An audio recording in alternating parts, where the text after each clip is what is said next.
الحمد لله نحمده ونستعينه ونستغفره ونؤمن به ونتوكل عليه ونعوذ بالله من شرور أنفسنا ومن سيئات أعمالنا من يهديه الله فلا مضل له ومن يضلله فلا هادي له ونشهد أن لا إله إلا الله وحده لا شريك له ونشهد أن سيدنا وسندنا ومولانا محمدا عبده ورسوله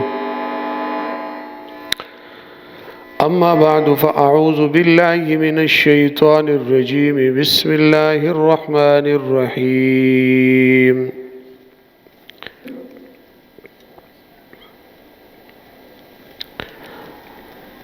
وما هذه الحياة الدنيا إلا متاع الغرور وقال تبارك وتعالى وإن الآخرة هي دار القرار صدق الله العظيم وصدق رسوله النبي الكريم ونحن على ذلك لمن الشاهدين والشاكرين والحمد لله رب العالمين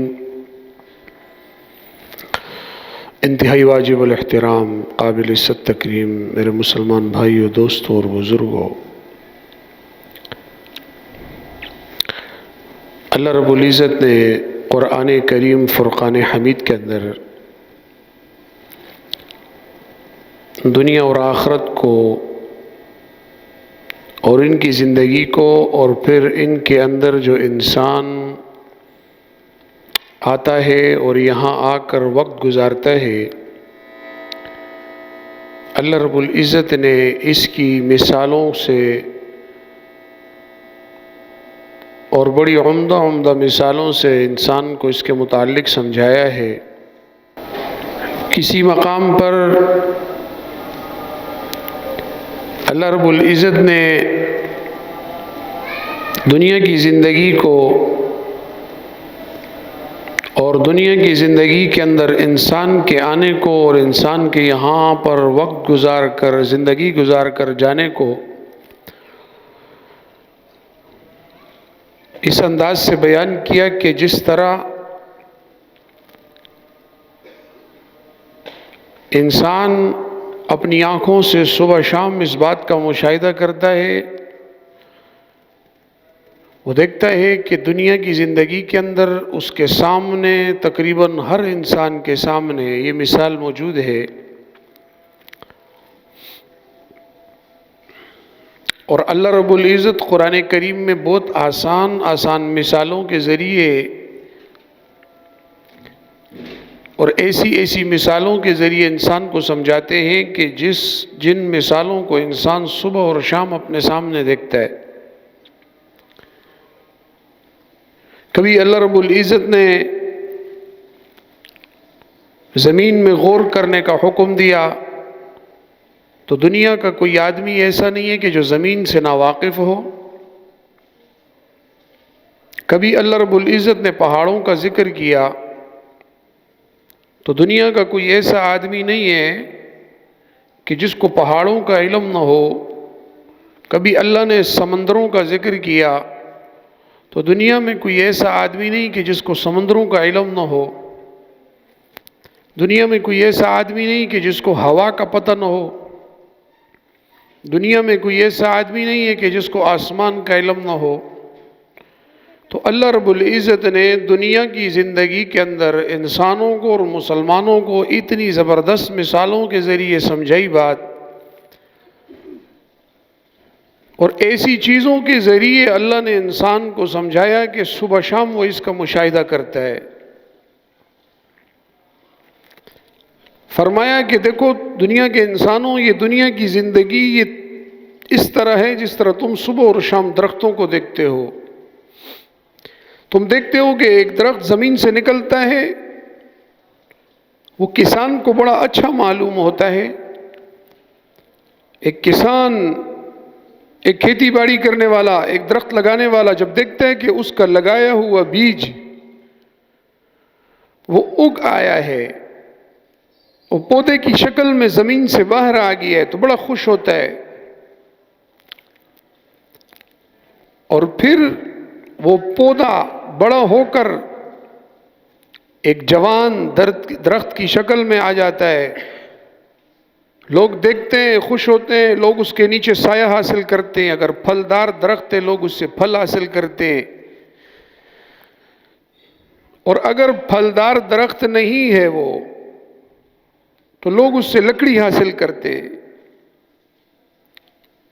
کوئی چیز اللہ نے ایسی پیدا نہیں کی کہ جس کا کوئی نہ کوئی فائدہ نہ ہو. پھر یہ درخت یہ جوانی سے نکل کر بڑھاپے میں آ جاتا ہے. درختوں پہ بھی بڑھاپا آتا ہے. ہر چیز اس کائنات کے اندر حادث ہے، ہر چیز کے اوپر وقت گزرتا ہے اور ہر چیز پر وقت اس طرح گزرتا ہے کہ اس کی حالت کو بدل رہا ہے. ہر چیز کی حالت بدل رہی ہے.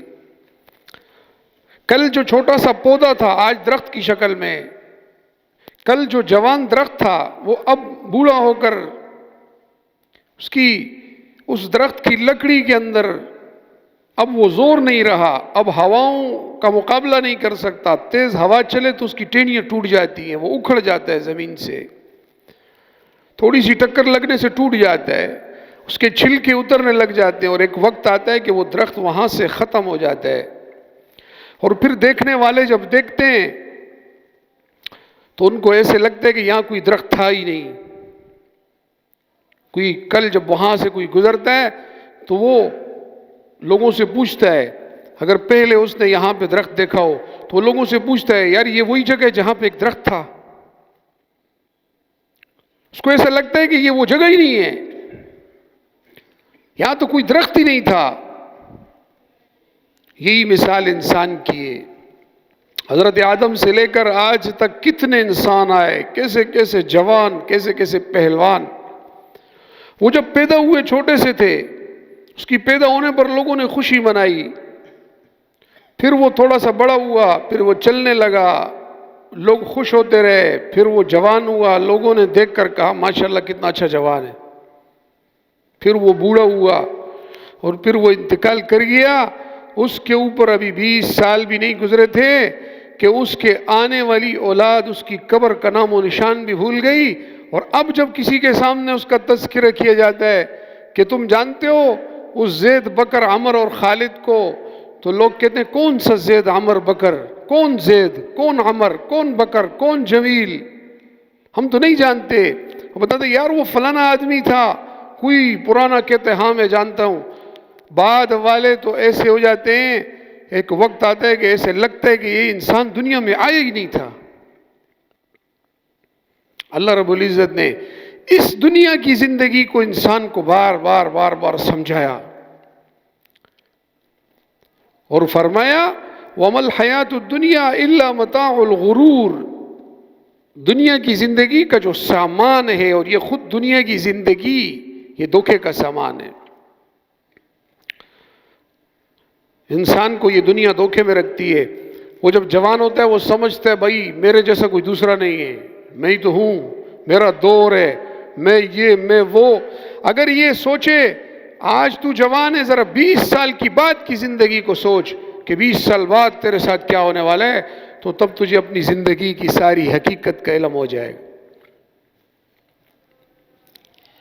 لیکن مزہ تو تب ہے کہ تو آج اس زندگی کو سوچ. آج تو جوان ہے، آج تو مضبوط ہے، آج تیرے قریب میں بیماریاں نہیں ہیں، آج تیرا خون گرم ہے. آج اس گرم خون کو اللہ کے راستے میں لگا، اس مضبوط بدن کو خدا کے راستے میں لگا. اللہ کی عبادت کا لطف وہ دنیا کے اندر آتا ہے، آخرت میں نہیں آئے گا. دنیا کی زندگی کے اندر اللہ نے دنیا کے اندر نماز کا حکم دیا، اللہ نے دنیا کی زندگی میں زکوٰۃ کا حکم دیا، اللہ نے دنیا کی زندگی میں اچھے اخلاق کا حکم دیا، اللہ نے دنیا کی زندگی کے اندر اچھی زبان کو استعمال کرنے کا حکم دیا، اللہ نے دنیا کی زندگی کے اندر صدقات کا حکم دیا، مال کو اللہ کے راستے میں لگانے کا حکم دیا، جان کو اپنے راستے میں لگانے کا حکم دیا، یہ دنیا کی زندگی میں دیا۔ مشکلات کے اندر اللہ کی عبادت کا جو مزہ ہے، یہ مزہ انسان کو جنت میں محسوس نہیں ہوگا۔ تکلیف میں عبادت۔ آج ایک انسان جب لا الہ الا اللہ پڑھتا ہے تو بظاہر اس کو تھوڑی سی یہ مشقت ہوتی ہے کہ اس کو اپنے اوپر ہلکا سا زور دینا پڑتا ہے۔ وہ لا الہ الا اللہ پڑھتا ہے، وہ سبحان اللہ کا ورد کرتا ہے، وہ اللہ اکبر کا ورد کرتا ہے۔ کل قیامت کا دن ہوگا، جو لوگ جنت میں چلے جائیں گے، حدیث میں آتا ہے وہ بھی ذکر کریں گے۔ جس طرح آج دنیا میں ذکر کرتے تھے، آخرت میں بھی جنتی لوگ ذکر کریں گے، ایک دوسرے سے ملیں گے، کہیں گے سلام علیکم، السلام علیکم۔ جب بات ختم کریں گے تو کہیں گے الحمدللہ رب العالمین وآخر دعواہم ان الحمدللہ رب العالمین، سبحانک اللہم وتحیتہم فیہا سلام۔ وہ سبحانک اللہ بھی کہیں گے اور آپس میں ملتے وقت سلام بھی کریں گے جنت کے اندر، اور ان کی آخری بات ہوگی الحمدللہ رب العالمین۔ آخرت میں بھی، مرنے کے بعد بھی، وہ مومن جو دنیا کے اندر اللہ کا ذکر کرتا تھا، اللہ کو یاد کرتا تھا، اللہ سے غافل نہیں تھا، وہ آخرت میں بھی اللہ کا ذکر کرے گا۔ لیکن فرق یہ ہوگا کہ دنیا کے اندر ذکر میں ہلکی مشقت ہے، تھوڑی تکلیف ہے، تھوڑا وقت نکالنا پڑتا ہے، تھوڑا خود پر ہلکا سا زور دینا پڑتا ہے، اگرچہ بہت کم۔ اگرچہ ذکر ایک ایسی چیز ہے نا، ذکر، اللہ کا ذکر، یہ اتنی آسان اللہ کی نعمت ہے اور اتنی فائدہ مند ہے کہ حدیث میں آتا ہے سونے چاندی سے زیادہ اس ذکر کی قیمت ہے۔ تھوڑی سی مشقت اور اللہ کے ہاں اس کا مقام، لیکن دنیا کے اندر پھر بھی اس میں تھوڑی سی مشقت ہے۔ حدیث میں آتا ہے آخرت کے اندر جب لوگ ذکر کریں گے تو وہ ذکر ان کے لیے بغیر مشقت کے ہوگا، اس طرح ہوگا جس طرح سانس لیتا ہے انسان۔ جس طرح ایک عام آدمی کو سانس لینے کے اندر سوچنے کی ضرورت نہیں پڑتی، محنت کرنے کی ضرورت نہیں پڑتی، خود بخود اس کا سانس آ رہا ہے اور جا رہا ہے۔ اگر اس کو محنت کرنی پڑ جائے تو بیمار ہے۔ تو جس طرح دنیا کے اندر انسان سانس لیتے ہوئے یہ نہیں سوچتا ہے کہ اب میں نے سانس لینے میں سانس لے لوں، بہت دیر ہو گئی میں نے سانس نہیں لیا، نہیں، خود بخود سانس آ رہا ہے اور جا رہا ہے بغیر کسی مشقت کے۔ آخرت میں جنتی جب ذکر کریں گے تو ان کی ذکر کو اللہ ان کا سانس بنا دے گا۔ جس طرح بغیر مشقت کے سانس انسان لیتا ہے، اس طرح جنت کے اندر بغیر مشقت کے زبان پر ذکر ہوگا، لیکن یہ ان لوگوں کی زبانوں پر ہوگا کہ جن لوگوں نے دنیا کے اندر تھوڑی سی مشقت کر کے ذکر کیا ہوگا۔ حدیث میں آتا ہے اللہ کے رسول صلی اللہ علیہ وسلم نے فرمایا دو کلمے ایسے ہیں، بخاری شریف کی آخری حدیث ہے، اور آج کل آپ حضرات بھی شاید دیکھ رہے ہو مدرسوں کے اندر ختم بخاری شریف ہوتا ہے، لوگ علماء بنتے ہیں تو وہ حدیث بہت کثرت کے ساتھ چلتی ہے۔ جس حدیث کا مفہوم یہ ہے کہ اللہ کے رسول صلی اللہ علیہ وسلم نے فرمایا کہ دو کلمے ایسے ہیں، دو کلمے کہ جو زبان پر انتہائی آسان اور کم وزن ہیں، زبان پر بہت ہلکے، اور اللہ کے میزان اور اللہ کے ترازو کے اندر بھاری ہے، اور اللہ کے ہاں وہ بڑے محبوب اور بڑے پسندیدہ ہیں۔ وہ دو کلمے کیا ہیں؟ سبحان اللہ و بحمدہ سبحان اللہ العظیم۔ اللہ فرماتے ہیں، اللہ کے رسول صلی اللہ علیہ وسلم فرماتے ہیں کہ دو کلمے ایسے ہیں جو زبان پر انتہائی ہلکے اور اللہ کے ہاں انتہائی محبوب اور پسندیدہ، اور قیامت کے دن جب ان کا ثواب وہ اللہ رب العزت کے میزان میں تلے گا تو انتہائی بھاری ہوں گے۔ کتنی بڑی نعمت ہے کہ زبان پہ بھاری نہیں، زبان پہ ہلکی ہے، اللہ کے ہاں پسندیدہ ہے، اور اللہ کے میزان پر جب تلنے کی باری آئے تو اس کا وزن بہت زیادہ ہے۔ جیسے پاکستانی روپیہ ہے، پاکستانی پیسے، پاکستانی پیسوں کی مثال الٹی ہے۔ پاکستانی بہت سارے پیسے آپ اٹھا لو، تو وہ کتنے زیادہ ہوتے ہیں، 10 کے نوٹ ہوں، 20 کے نوٹ، 100 کے نوٹ ہوں، اور یہ اتنی بڑی جو ہے وہ اتنی بڑی تھیلی بھری ہوئی ہو، اس کو اٹھانا بھی مشکل ہو، اور جب اس کو کوئی بندہ کہیں لے کر جائے اور کہے کہ یار ذرا دیکھنا یہ کتنے پیسے ہیں، اور آگے والا کہے کہ یہ تو 5,000 روپے، آدمی بولتے ہیں یار یہ جیب پہ اتنے بھاری ہیں، اور لوگوں کے ہاں اس کا مقام یہ ہے کہ یہ سارے ملا کر بھی 5,000 روپے. تو اللہ رب العزت اتنے سخی ذات ہے، اور ایسی باوجود اس کے کہ وہ صمد ہے، کسی سے اس کو کوئی پرواہ نہیں، اس کے باوجود اس کا بندوں کے ساتھ ایسی محبت ہے کہ اللہ تعالیٰ فرماتے ہیں کہ میرے بندے تیری زبان پر جو ہلکے سے ہلکا جملہ ہے وہ میرے میزان کے اندر بھاری سے بھاری ہے، اور وہ ہے سبحان اللہ و بحمدہ سبحان اللہ العظیم. تو دنیا کی زندگی کو اللہ کے ذکر سے، اللہ کی یاد سے دنیا کی زندگی کو گزارنا ہے، اور وہ یہ ہے کہ کم از کم ہر آدمی کو چاہیے. یہاں پہ یہ بات بھی بتاتا چلوں، جب ذکر کی بات آ گئی، کم از کم ہر مسلمان کو، ہر نوجوان کو، اور ہر عورت اور مرد کو یہ چاہیے کہ وہ 3 تسبیحات صبح کے وقت اور 3 تسبیحات شام کے وقت ہر صورت میں کرے. یہ ہر مسلمان کو کرنا چاہیے. یہ چھوٹی چیزیں نہیں ہیں، اللہ کے ہاں ان کا بہت بڑا مقام ہے. کیا کرنی ہے؟ 3 تسبیحات صبح کے وقت اور 3 تسبیحات شام کے وقت. یہ ہر مسلمان کو چاہیے کہ وہ کرے. تسبیح جیب میں رکھ لے، اگر تسبیح نہیں تو انگلیوں پر کرے، اگر انگلیوں پر بھی نہیں کرتا ہے تو ویسے ہی زبان سے کرے. اور وہ 3 تسبیحات کیا ہیں؟ نمبر 1 100 مرتبہ استغفار، نمبر 2 تیسرا کلمہ 100 مرتبہ. استغفار کے اندر استغفر اللہ ربی واتوب الیہ، استغفر اللہ ربی واتوب الیہ، اور صرف استغفر اللہ بھی بول سکتا ہے کہ استغفر اللہ. اس کا معنی ذرا دل میں ہو، اس کے اندر اوپر انسان کو تھوڑی سی فکر کرنی ہے، سوچنا ہے کہ میں زبان سے کیا بول رہا ہوں. اس کو یہ چاہیے کہ وہ زبان سے یہ سوچے کہ یار میں زبان سے یہ کہہ رہا ہوں کہ یا اللہ میں جتنا بھی گناہ گار ہوں، جو گناہ میں کرتا ہوں، جو تیری نافرمانی میں کرتا ہوں، میں اس سے معافی مانگتا ہوں. اس کے ذہن میں یہ بات ہونی چاہیے. اور اسی طرح سبحان اللہ والحمد للہ ولا الہ الا اللہ واللہ اکبر، یہ جو جملہ ہے 100 مرتبہ یہ پڑھنا ہے. جتنا بھی مصروف آدمی ہے، جو فارغ ہے، تو اس کو چاہیے کہ اس فراغت کو اللہ کی یاد میں لگائے. اور جو فارغ نہیں ہے اس کو چاہیے کہ یہ کام تو ضرور بھی ضرور کرے. اور تیسرا کیا ہے؟ تیسری چیز کیا ہے؟ درود شریف 100 مرتبہ صبح، 100 مرتبہ شام. استغفار 100 مرتبہ صبح اور 100 مرتبہ شام. تیسرا کلمہ 100 مرتبہ صبح اور 100 مرتبہ شام کو. اللہم صلی علی محمد النبی الامی وعلی آلہ وسلم تسلیما. یا چھوٹا سا درود پڑھ دے، اللہم صلی علی محمد وعلی آل محمد صلی اللہ علیہ وسلم. یہ چیزیں انسان کو، جو فارغ ہے، جو مصروف ہے، اس کو تو میں نے یہ بتا دیا.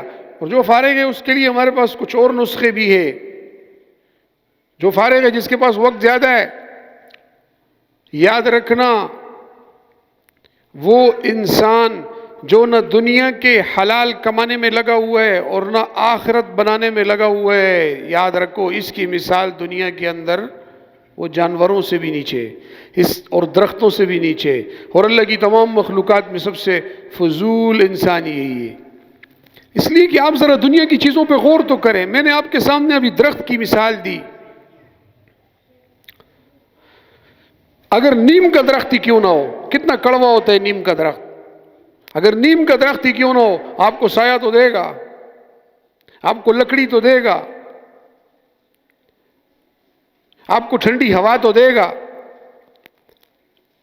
نیم کے درخت کے، بلکہ دنیا کے اندر اللہ کی تمام مخلوقات، میں پھلدار درخت کی بات نہیں کر رہا، پھلدار درخت کی تو کیا ہی بات ہے، جو پھل بھی دیتا ہے، جو آپ کو پھل بھی دیتا ہے، آپ سے لیتا کچھ نہیں. آپ کو پانی خود زمین سے کھینچتا ہے، ہوا خود کھینچتا ہے، خود اپنے زور پہ کھڑا ہے، پھل آپ کو کھلاتا ہے، اور سایہ آپ کو دیتا ہے، اور ہر قسم کی لکڑی آپ کو فائدہ پہنچاتا ہے، بلکہ دنیا کے اندر ایسے درخت بھی ہیں کہ جس کی ہر چیز کو اللہ نے انسان کے لیے فائدہ بنایا ہے۔ حدیث میں آتا ہے اللہ کے رسول صلی اللہ علیہ وسلم نے فرمایا کہ ایک درخت ایسا ہے جس کی مثال وہ مومن انسان کی ہے، مسلم انسان کی ہے۔ ایک درخت ایسا ہے کہ وہ اور مومن ان دونوں کی مثال ایک ہے، اور وہ کون سا درخت ہے کہ جو بالکل مومن کی طرح ہے؟ فرمایا وہ ہے کھجور کا درخت۔ کھجور کے درخت کی مثال اور انسان کی مثال وہ بالکل ایک ہی طرح ہے۔ مومن کی مثال اور کھجور کے درخت کی مثال وہ ایک ہی طرح ہے۔ کیوں؟ آپ کھجور کے درخت کو دیکھیں، کھجور کے درخت کے اندر ایک صفت یہ ہے کہ ہر درخت پر کبھی بہار کا موسم آتا ہے، کبھی خزاں کا، کبھی اس کے پتے وہ ہرے ہوتے ہیں، کبھی سردی آ جاتی ہے، خزاں آتی ہے، اس کے پتے پیلے پڑ جاتے ہیں۔ پر کھجور کو اللہ نے ایسے بنایا ہے کہ چاہے موسم بہار ہو یا موسم خزاں ہو، اس کے پتے کبھی پیلے نہیں پڑتے، اس کے پتے ہمیشہ ہر موسم کے اندر تر و تازہ رہتے ہیں، ہرے بھرے رہتے ہیں، آنکھوں کو خوبصورت نظر آتے ہیں۔ یہ مثال مومن مسلم کی ہے کہ چاہے سردی ہو تب بھی یہ اللہ کا نمازی، چاہے گرمی ہو تب بھی یہ اللہ کا نمازی، چاہے سرد میں ٹھنڈا پانی ہو تب بھی یہ وضو کرتا ہے، چاہے گرمی کے اندر وہ گرم پانی ملے تب بھی یہ وضو کرتا ہے، ٹھنڈا پانی ملے تب بھی یہ وضو کرتا ہے۔ یہ سردی کی وجہ سے نماز نہیں چھوڑتا، یہ سردی کی وجہ سے مشکلات کی وجہ سے نیک اعمال نہیں چھوڑتا۔ جس طرح کھجور کا درخت سردی اور گرمی میں ایک ہی طرح ہے، اسی طرح مومن بندہ وہ پورے سال 12 مہینے مومن رہتا ہے، مسلم رہتا ہے۔ یہ نہیں کہ ویسے تو نمازی ہے لیکن گھر میں شادی کا ماحول ہے تو چلو پھر 2-4 نمازیں قضا کر دی۔ یہ نہیں کہ ویسے تو نمازی ہے، مجاہد ہے، غازی ہے، تبلیغی ہے اور تہجد گزار ہے، لیکن عام حالت کے اندر کوئی مسئلہ آ گیا، کوئی پریشانی آ گئی، کوئی گھر میں شادی اور پروگرام آ گئے تو پھر اس کو دیکھو تو یہ مسلمان بھی نہیں لگ رہا۔ یہ نہیں کہ ربیع الاول کا مہینہ آ گیا تو یہ عاشق رسول ہے، اور جیسے ربیع الاول کا مہینہ چلا گیا تو اب اس کو دیکھو نہ اس کی نماز ہے، نہ اس کا روزہ ہے، نہ اس کے اعمال ہے، نہ اس کا ذکر ہے، نہ اس کا صدقہ ہے، نہ اس کی زکوٰۃ ہے، نہ اللہ کے راستے میں کچھ دیا، نہ انسانوں کے ساتھ اخلاق سے پیش آیا، نہ ماں باپ کی خدمت ہے، نہ گھر والوں کا خیال ہے، تو پھر کس چیز کا مومن؟ کیا ربیع الاول کا مومن ہے؟ کیا اس کی مثال اس درخت کی بھی نہیں جو کم از کم 6 ماہ تو لوگوں کو فائدہ پہنچاتے ہیں؟ جس طرح کھجور کا درخت وہ 12 مہینے ہرا بھرا رہتا ہے، اسی طرح مومن بھی 12 مہینے ہرا بھرا رہتا ہے۔ صرف ربیع الاول میں یہ عاشق رسول نہیں، اس کا ہر عمل وہ عشق رسول پہ دلالت کرتا ہے۔ صرف محرم میں یہ عاشق حسین نہیں ہے کہ آج تو حسین زندہ باد، حسین زندہ باد، اور جیسے ہی محرم کا مہینہ گزر گیا پھر یزید زندہ باد، پھر اس کا عمل یزیدیوں والا نہیں۔ مومن اور مسلم اس کی مثال اللہ کے رسول نے کھجور کے درخت سے دی۔ اور اسی طرح کھجور کے درخت کے اندر ایک صفت یہ کہ کھجور کے درخت کی ہر چیز وہ انسان کے لیے فائدہ مند۔ یہ جو آپ جھاڑو لگاتے ہیں، یہ جھاڑو اس کھجور کے دیے ہوئے تنکوں سے بنتا ہے۔ یہ جو کھجور کھاتے ہیں، کھجوریں کتنی قسموں کی ہوتی ہیں، کتنی قسم کی کھجور ہے۔ اگر وہ پیلی ہے تو وہ تب بھی انسان کے لیے مزیدار ہے، آدھی پیلی اور آدھی پکی ہوئی تب بھی مزیدار ہے۔ پھر وہ کھجور بن گئی تو کھجور کی کتنی قسمیں، وہ تب بھی انسان کے لیے فائدہ مند اور مزیدار ہے۔ اور پھر اگر وہ کھجور چھوارا بن گیا وہ تب بھی فائدہ مند ہے۔ اور اسی کھجور کے پتوں سے ٹوپیاں بن جاتی ہیں، چٹائیاں بن جاتی ہیں۔ اس کی ہر چیز انسان کے لیے فائدہ مند ہے۔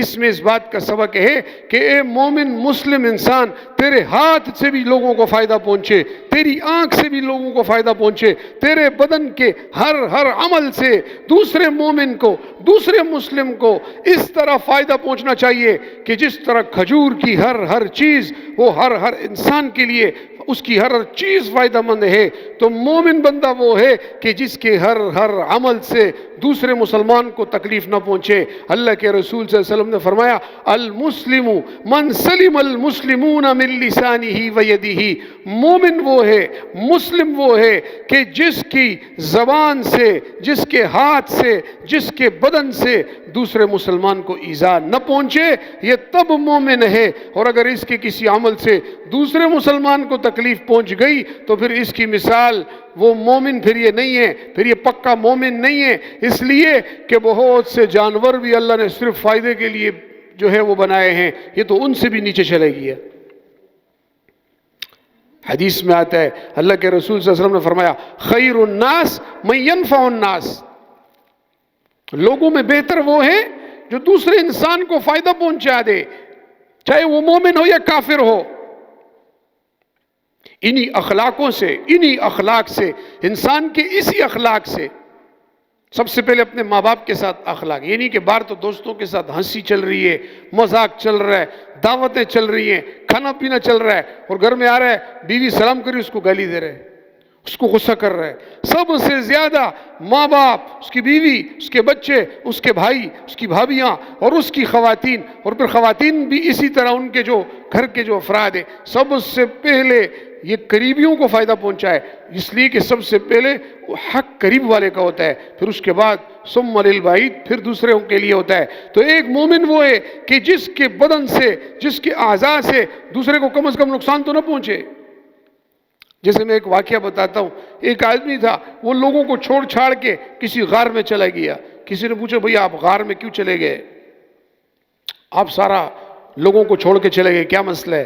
تو اس نے کہا لگتا ہے آپ بہت نیک آدمی ہیں، لوگ آپ کو تنگ کرتے تھے اور آپ یہاں غار میں آ گئے۔ اس نے کہا نہیں بات یہ نہیں ہے کہ لوگ مجھے تنگ کرتے تھے اس لیے میں لوگوں سے دور آ گیا، میں تو اس لیے لوگوں سے دور ہو گیا کہ میری وجہ سے کسی کو تنگی نہ ہو، کہیں میری وجہ سے کسی کو نقصان نہ پہنچ جائے۔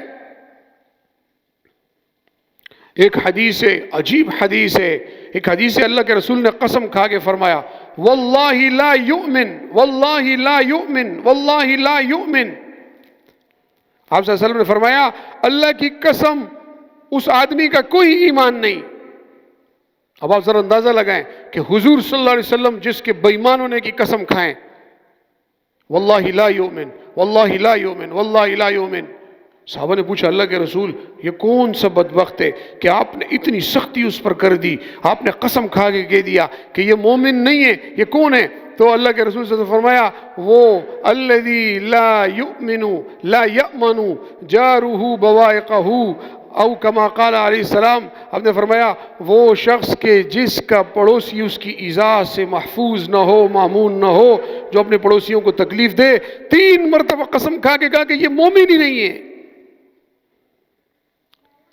اس پر ہمیں غور کرنے کی ضرورت، ہم اپنے پڑوسیوں کے ساتھ ہمارا کیا معاملہ ہے۔ تو اسی طرح ایک مومن کو چاہیے کہ اس کے ہاتھ سے، اس کے پاؤں سے، اس کی زبان سے دوسرے مومن کو تکلیف نہ پہنچے، فائدہ پہنچے، ورنہ پھر اللہ کے رسول تو قسم کھا کے کہہ رہے یہ مومن ہی نہیں ہے۔ بھئی اگر آگے کسی نے سخت بات کر دی تو کیا ہو گیا، آپ نرم بات کر دو۔ ہمارے والد صاحب تھے، ابھی انتقال ہوئے 4-5 سال ہو گئے، دعا فرمائے اللہ ان کی مغفرت بھی فرمائے۔ میں نے اپنے والد صاحب کو دیکھا گلی کے اندر ایسے ایسے لوگ ہوتے تھے کہ ہم لوگ اس وقت سوچتے تھے یار اس کو سلام بھی نہیں کرنا چاہیے، اتنا عجیب بندہ ہے۔ تو والد صاحب جب باہر نکلتے تو اس کو پہلے السلام علیکم، کیا حال ہے؟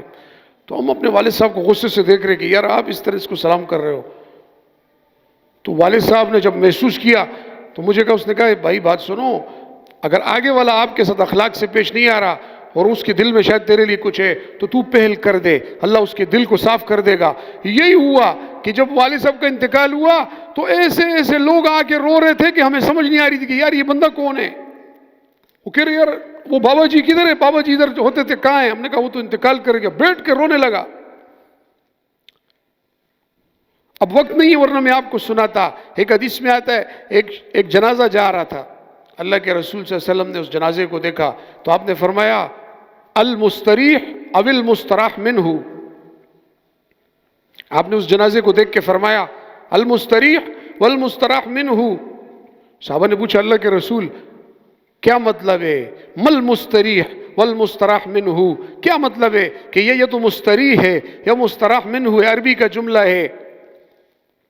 آپ صلی اللہ علیہ وسلم نے فرمایا یہ جو جنازہ جا رہا ہے یا تو یہ وہ جنازہ ہے کہ جس نے لوگوں سے راحت حاصل کر لی, مر کر سکون میں آ گیا, اور یا پھر یہ وہ جنازہ ہے کہ جب یہ مر گیا تو لوگوں نے کہا الحمدللہ رب العالمین, شکر ہے ہماری جان چھوٹ گئی, شکر ہے آئندہ انشاءاللہ ہم ابھی امن سے ہوں گے, ابھی راحت سے ہوں گے.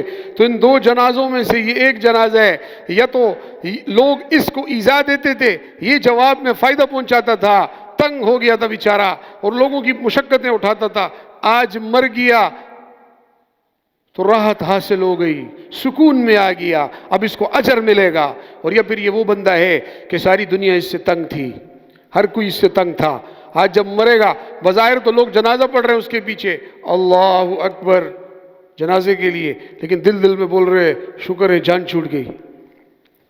اب ہر بندے کو چاہیے, ہر مومن کو وہ سوچے کہ اس کا جب جنازہ جا رہا ہو تو اس کو کون سا بندہ بننا ہے.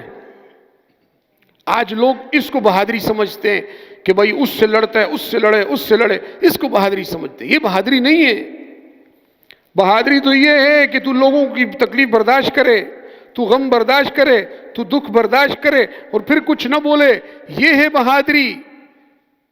لوگ تجھے بہادر بولیں, تیرے سامنے تیری تعریف کریں, تو جب گزرے تجھے سلوٹ کریں, تجھے سلام کریں, اور جب تو پیچھے سے نکل جائے تجھے گالیاں دیں, تو یہ کون سی عزت ہے؟ اور جب تو مر جائے تو تیرے پیچھے بد دعائیں کریں, یہ کون سی عزت ہے؟ اس لیے آج معاشرے کے اندر اس چیز کی بہت زیادہ ضرورت ہے, بہت زیادہ ضرورت ہے. اور پھر آس پڑوس اس کے اندر اس چیز کی بہت زیادہ ضرورت ہے کہ انسان ایک دوسرے کو برداشت کرے, اس کی تکلیفوں پر صبر کرے, کوئی فرق نہیں پڑتا, کوئی چھوٹا نہیں ہوتا.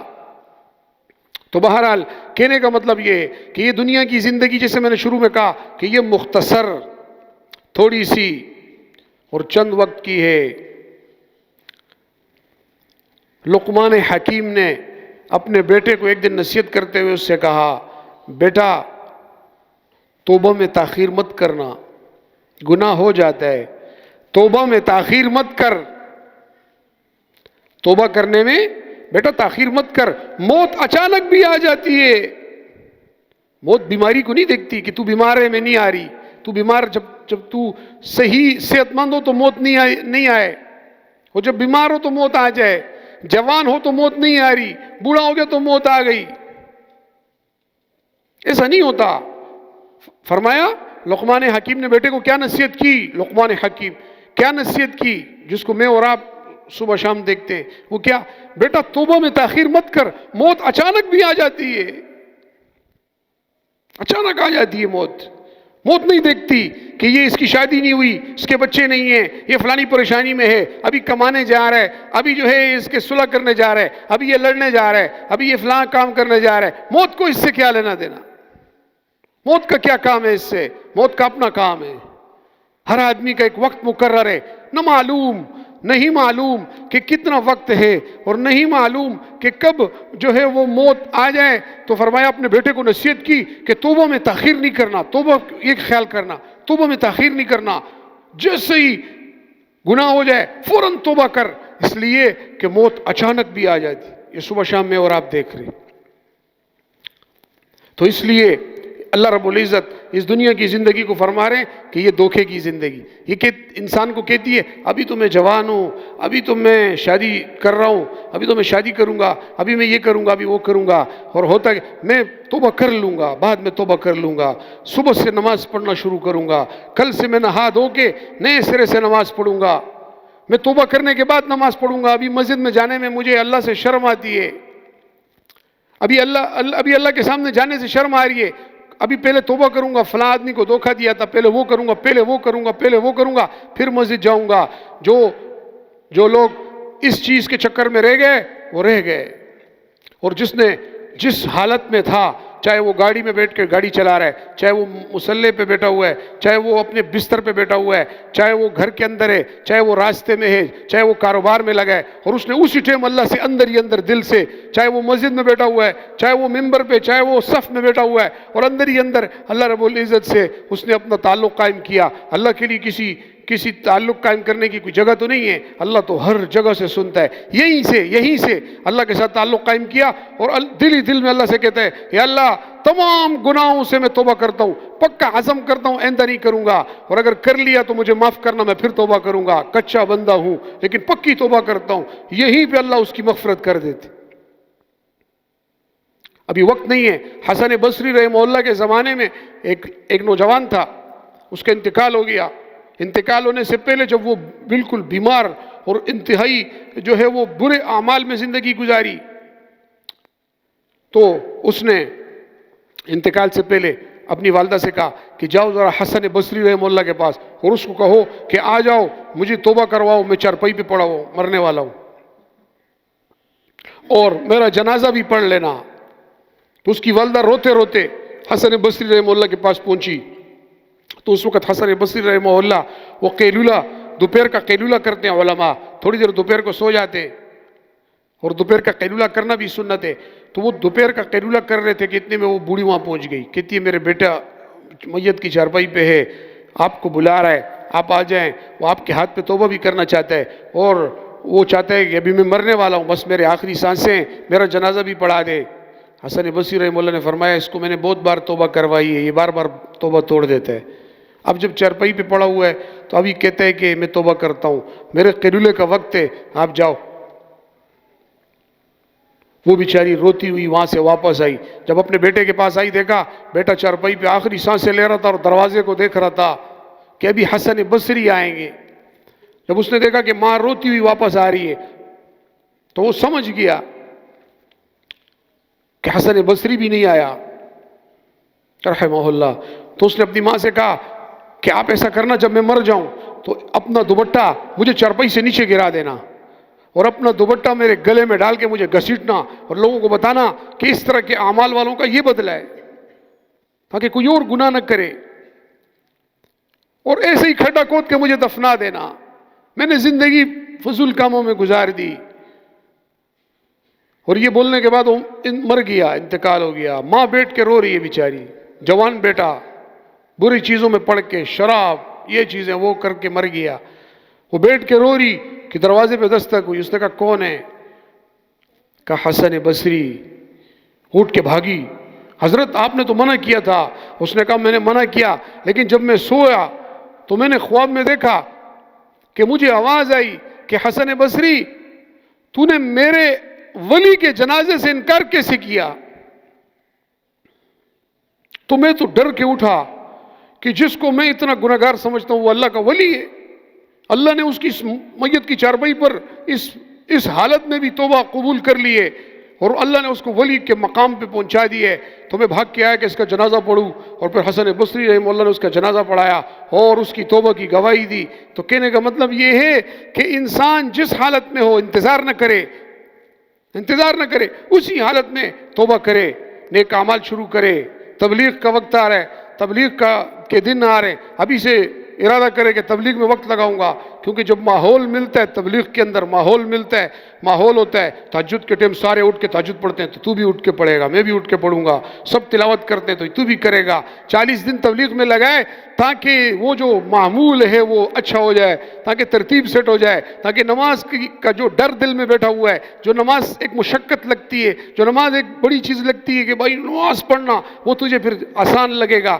تو 40 دن جب اس کام میں لگے گا، محنت کرے گا، تو پھر وہ تیرے قدم بھی ہلکے ہو جائیں گے، نماز بھی تیری زبان پہ جاری ہو جائے گی. اللہ سے تیرا جو ہے وہ جو پردہ ہے وہ بیچ سے ختم ہو جائے گا، اللہ کے تو سامنے قریب ہو جائے گا. تو یہ تبلیغ میں وقت لگائے، جس طریقے سے انسان اپنی اصلاح کر سکتا ہے وہ کرے اور اپنی اصلاح کرے. جو کہا اور سنا، اللہ تعالی عمل کی توفیق عطا فرمائے. وآخر دعوانا الحمدللہ رب العالمین.